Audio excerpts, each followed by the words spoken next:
자, 교재는 292페이지 조세 정책으로 갑니다. 맨 위에 보시면 조세 그 개념이 나오는데 2번 지문 좀 보셔야 됩니다. 부동산 조세는 공적 주체가 자신의 활동에 필요한 돈을 모으는데 뭐라고 되어 있어요? 재원 조달. 그런 말이 보입니까? 재원 조달을 하는데 목적이 있죠. 재정 수입원으로 쓰인다는 게 조세가 된 것이고, 뭐 그런 질문도 물어봤습니다. 괄호 2번 조세의 기능은 심심치 않게 건드려요. 역시 마찬가지 개념 정리하러 갑니다. 부동산 조세는 어떤 기능이 있느냐 하는 건데, 익히 봐왔던 또 뭐가 나와요? 자원 배분. 그래서 이 용어가 그만큼 중요했던 거예요.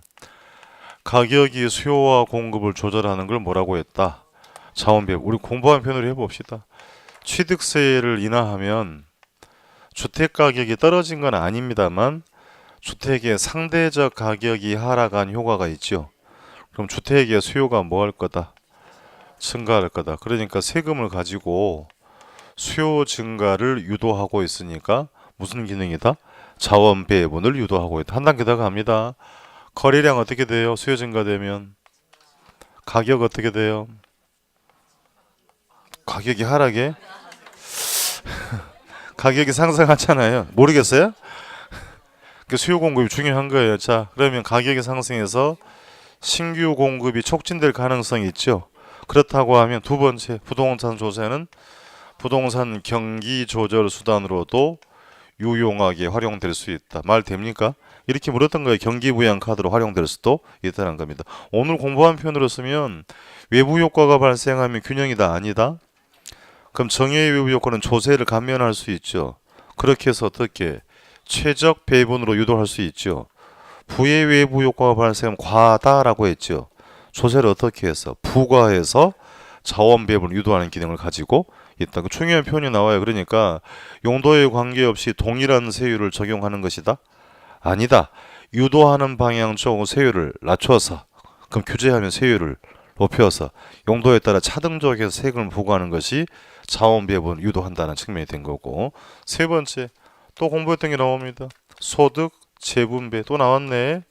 아까 언급을 하고 왔어요. 상속세 증여세는 사회계층 간의 소득 격차를 좁히는 기능을 가지고 있다. 그러니까 이게 종류를 외웠냐고 묻는 게 아닙니다. 그러니까 이전에 한 십수년 동안 이 용어들을 계속 물어봤던 이유는 정부가 이런 정책을 통해서 펴왔기 때문에 계속 물어본 거니까 세 가지 개념은 잘 정리를 할 필요가 있어요. 자, 교재 확인합니다. 자원 배분가입니다. 외부 효과로 발생하는 과소 생산, 과다 등의 시장 실패를 수정을 해서 자원 배분의 효율성을 제고하는 수단으로 활용이 되죠. 뭘 읽고 계신 거예요 지금? 자원 배분 기능을 읽고 있습니다. 니은 겁니다. 취득세를 인하하면 주택의 상대적 가격이 하락하는 효과가 있지요. 그럼 수요 증가를 뭐 할 수 있다? 유도. 그게 자원 배분이라는 표현입니다. 결론 3번 디귿. 조세는 상대적 가격 변화를 통해서 수요 공급을 조절하는 자원 배분 기능이 있죠. 조심할 표현 공공 부문은 물론이고 어디에서도 사적 부문에도 기능을 가지고 있다. 리을은 두 번 물어봤는데 지금 보고합니다. 정부가 토지 이용을 특정 방향으로 유도하기 위하여 끊고, 유도한단 말이 뭐예요? 자원 배분을 유도하기 위해서 보유세를 부과할 때는 이렇게 물어봤어요. 용도에 관계없이 동일한 세율을 적용한다. 차등 과세할 필요가 이 되겠습니까? 유도하는 방향 쪽으로는 세율을 낮춰서 규제하는 방향 세율을 높여서 할 필요가 있다는 겁니다. 동그라미 2번 취득세 인하로 수요 증가해서 거래량이 늘어납니까? 그럼 가격도 상승할 수 있죠. 그렇게 해서 신규 공급이 촉진된다면 건설 경기 부양 효과도 기대할 수가 있다는 거고, 3번 상속세, 증여세 등은 사회계층 간의 소득 격차를 좁히는 기능이 있죠. 그게 뭐다? 소득, 재분배다. 1, 2, 3번은 잘 나왔으니까 개념들은 필요했던 거. 보조단 한번 가볼까요? 맨 위로 올라가세요. 왼쪽 사이드에 1번 부동산 세금은 정부나 지방자치단체가 필요한 재원을 조달하거나 그렇습니까? 끊고 분배의 불공평성을 개선하기 위해 부과되기도 한다. 말을 풀어놨잖아요. 사회계층 간의 소득 격차를 좁히는 뭐다? 소득, 재분배를 풀어놨어요. 분배, 불공평을 개선하기 위해서 부과되기도 하더라는 얘기입니다. 2번 부동산 조세는 부동산의 자원을 재분배하는 도구로 쓰인다. 그렇습니까? 그 뭐 종류 묻는 거 아니고 개념 정리였어요. 본단 들어오세요. 맨 끝에. 나머지는 쉬워요. 투기가 너무 심해 보이면 세금을 무겁게 부과해서 투기를 뭐하고 억제하고 전체적인 4번에 있지요. 지가 안정 수단으로 활용될 수도 있는 거. 상식적인 얘기니까요. 다음 페이지 갑니다. 올라가서 조세 재원 가지고 주택 문제 해결에도 유용하게 활용이 될 수 있다. 좀 포괄적인 표현입니다. 보조당조 가볼까요? 부동산 조세는 소형주택 공급의 확대, 호화주택의 건설 억제 등 건축 억제라고 되어 있죠. 주택 문제 해결 수단이 활용될 수도 있다. 뭐 개념상 정리했던 겁니다. 문제 확인합니다. 확인해야지. 조세의 기능으로 잘못 설명된 것은 1번 주택 문제 해결 수단의 기능이 있지요. 2번 자원을 뭐 한다고 했어요? 배분하는 기능이 있다. 3번 부동산 자원을 공공 부분에서만 활용하도록 제한합니까? 민간 부분에도 자원 배분 기능을 가지고 있다.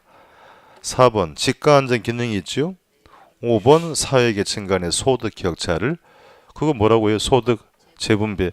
그 지금 정부의 정책 기조가 여기에 굉장히 관심을 많이 두고 있어요. 그러니까 최저임금 인상이라는 말이 되게 지금 시끄럽죠.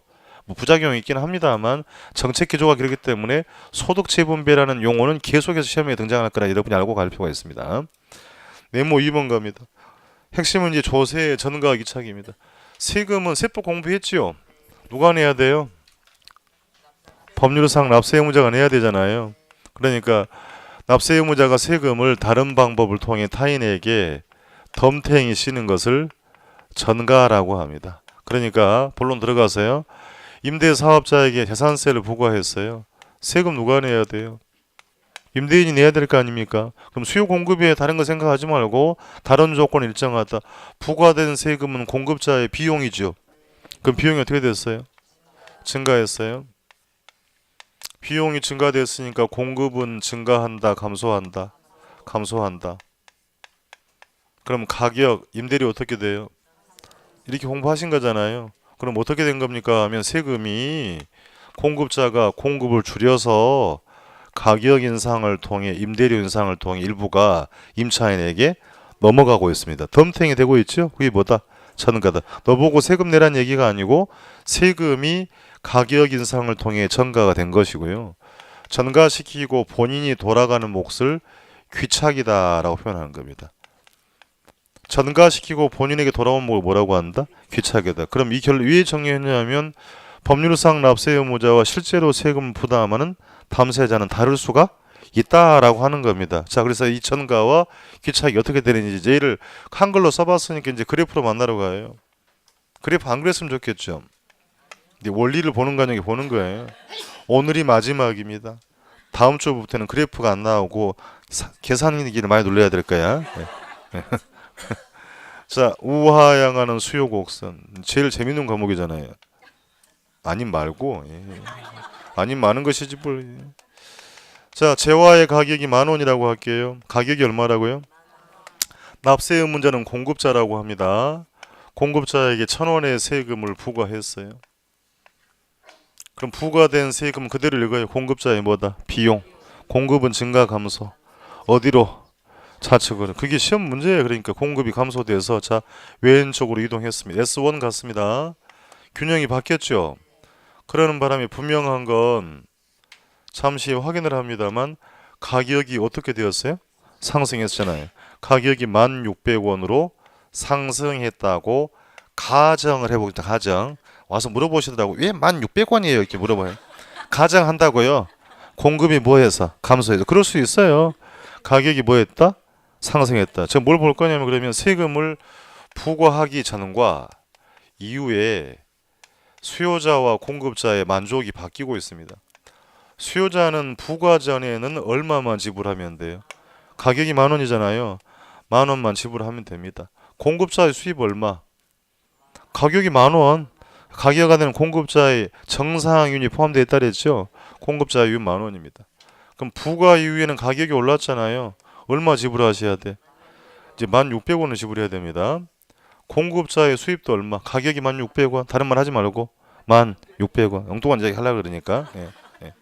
자, 따져봅니다. 이제 그럼 수요자는 이전보다 부담이 늘었죠. 600원의 지불 가격이 높아지는 문제가 된 겁니다. 같은 재화를 씀에도 불구하고. 그렇습니까? 공급자의 수입이 늘긴 했지요. 대신 공급자가 납세 의무자죠. 1,000원의 세금 내야 될 거 아닙니까? 수입이 늘긴 했습니다만 세금 1,000원 뺄게요. 1,000원이 뭐예요? 세금. 그럼 수입이 얼마 됐어요? 9,600원. 산수 잘하세요. 1,000원 뺐어요. 9,600원. 그럼 부과 전의 수입은 얼마? 이후의 수입은 얼마 감소했어요? 그래요. 어떻게 된 겁니까 하면 1,000원의 세금 600원은 가격 인상을 통해 수요자에게 전가되었다고 하는 거고 400원은 공급자 몫으로 귀착되었다고 하는 겁니다. 자, 이게 시험 지문이에요. 수요자의 지불 가격은 뭐해졌고 높아졌죠. 공급자 이유는 감소되는 부정적 효과가 발생한다. 그럼 자, 세금을 부과했던 이유는 굉장히 많죠. 이러려고 세금 부과했냐고. 그거 아니란 말입니다. 그럼 소비자의 만족이 떨어지고 있죠. 왜요? 더 높은 가격 지불하고 재화의 소비량도 뭐하고 있다? 균형이다 아니다? 아니다. 그러니까 소비자의 만족을 소비자 잉여가 감소합니다. 이렇게 출제가 된 것이고요. 생산자 수입이 감소했죠. 생산자 잉여도 뭐했다? 감소했다. 그럼 세금이 전가되는 것은 바람직한 일이 아니다. 경제 주체의 만족을 떨어뜨리는 경제적 후생 손실이 발생할 수 있다. 균형이다 아니다. 그럼 자원 배분의 왜곡을 초래할 수 있다. 관점이 굉장히 중요한 겁니다. 더군다나 거래량도 뭐하고 있어요? 감소하고 있다는 얘기입니다. 자, 확인해서요. 종축이 뭐예요? 가격. 자, 그러면 이 높이도 가격이죠. 종축이 가격이라면서요. 그럼 이거나 크기가 같죠? 다른가요? 재봅시다. 같잖아요. 얼마?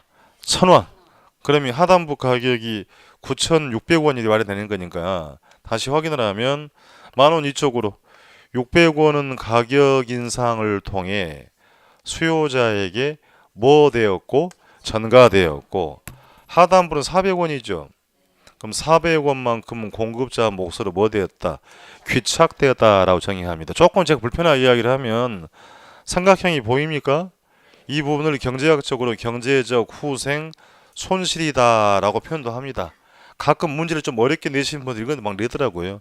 여러분 시험인데 우리 시험은 거기까지 물어본 적은 없으니까 가격을 통해 위쪽으로는 누구 부담? 공급자 부담이에요? 여기에 가격 인상을 통해 수요자에게 뭐 되었고 전가되었고 빨간색 부분은 공급자가 뭐 되었다? 귀착되었다라고 생각됐지요? 그럼 결론 1,000원의 세금이 수요자 공급자 500원씩 반땅하는 것이다?